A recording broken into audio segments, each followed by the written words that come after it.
Hello. Welcome back to Let's Talk H.P. Lovecraft. If you've not yet subscribed to our channel, please take a moment to do that now.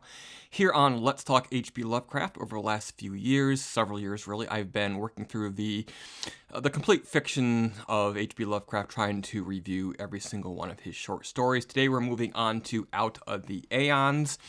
That's Aeons plural, according to various sources. However, in this book, it's actually, it just says Out of the Aeon, and that's interesting. I couldn't find any reference to that. I don't think it's a typo, though, because Joshi there, the editor, he seems to be on top of his Lovecraft, so maybe he knows something that I don't know. But Out of the Aeons was written by H.P. Lovecraft and Hazel Heald. He did 6 stories with Hazel Heald, and this is one of them. It was first published in April of 1935 in Weird Tales, as was pretty much every one of Lovecraft's stories. The way that these reviews work is that I do a brief synopsis of the action, sort of a blow-by-blow of what happens in the story, and then we just wrap up with a few thoughts and things about what it all means. Is it a good story? Is it worth your time? This one's going to take you about an hour to read. So as for that synopsis, in 1879, a ship finds a mummy and a strange metal cylinder in a crypt on an unknown island that shouldn't be there on the map. The Cabot Museum in Boston acquires it. Both of the items, actually. Later, someone goes back to try and find the island, and they kind of find no trace of it. It is apparently sunken back into the ocean. And then the rest of the story is an account by the late Richard H. Johnson, who is the curator of the Cabot Museum.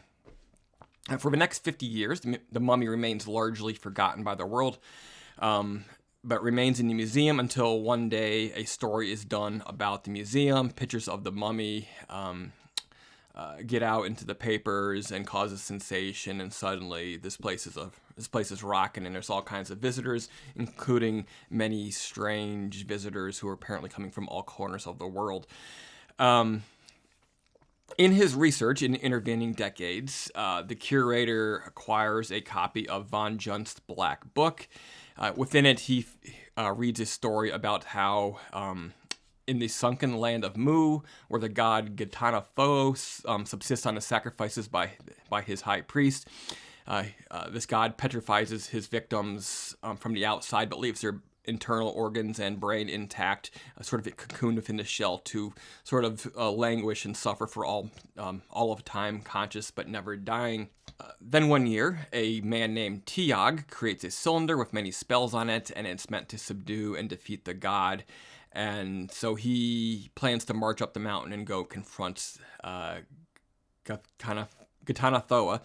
However, he doesn't do this before the jealous priests who sort of are living on the spoils of being the protectors of the people by, providing the sacrifices and all that.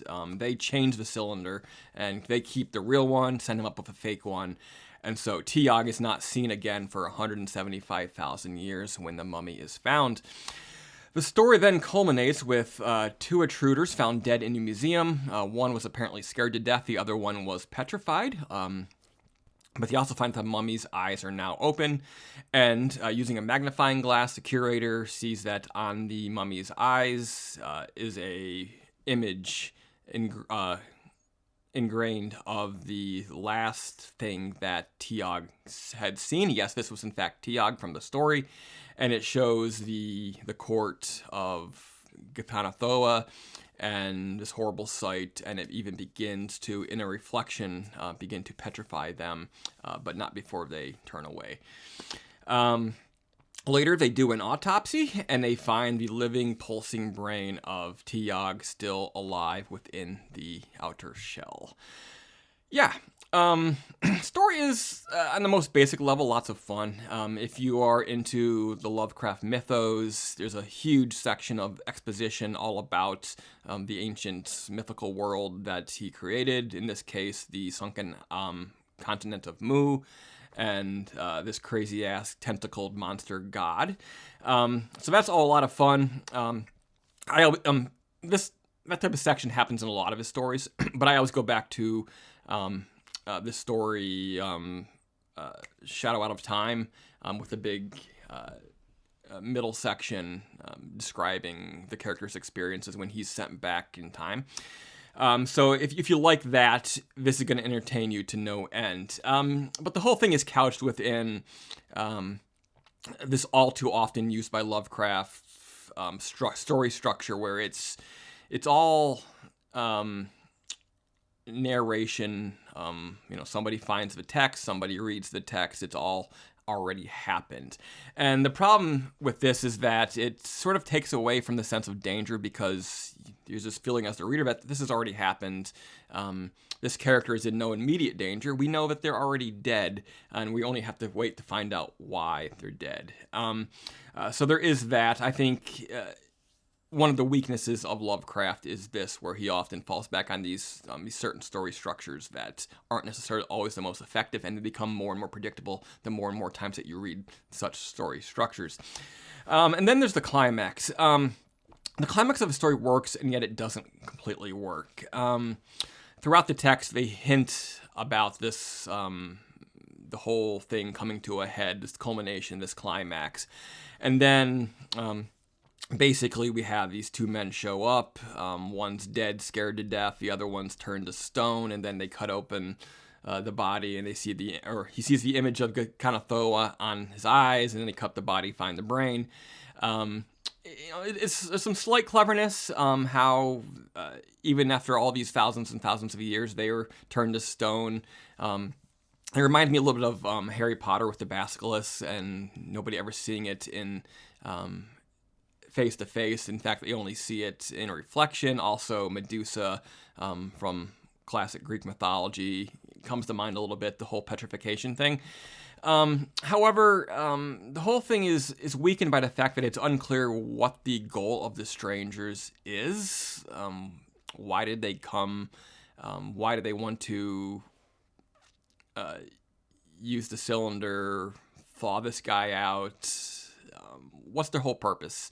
It's the guy who was trying to defeat Ghatanothoa. It's not Ghatanothoa himself, and it's not entirely clear. Do they have some nefarious purpose throughout the story? In the information given by von Juntz, it's supposed to be that there's obviously evil cults that have come down the centuries, and in the far-flung corners of the world, this whole madness is remembered, and there's still people worshiping this god. But it's not clear that if they succeeded, there was anything they could do about it. Did they know where this thing rested, and they wanted to take the real scroll and go take him on themselves? I just don't know, and that ultimately is what makes the story weaker than it should be. Maybe the reasons would reveal themselves with a subsequent second reading, but I'm not sure, and I won't know for a while, because right now I'm moving on to the horror in the burying ground, which will be our next short story review here on Let's Talk H.P. Lovecraft. Thank you, and until next time, keep it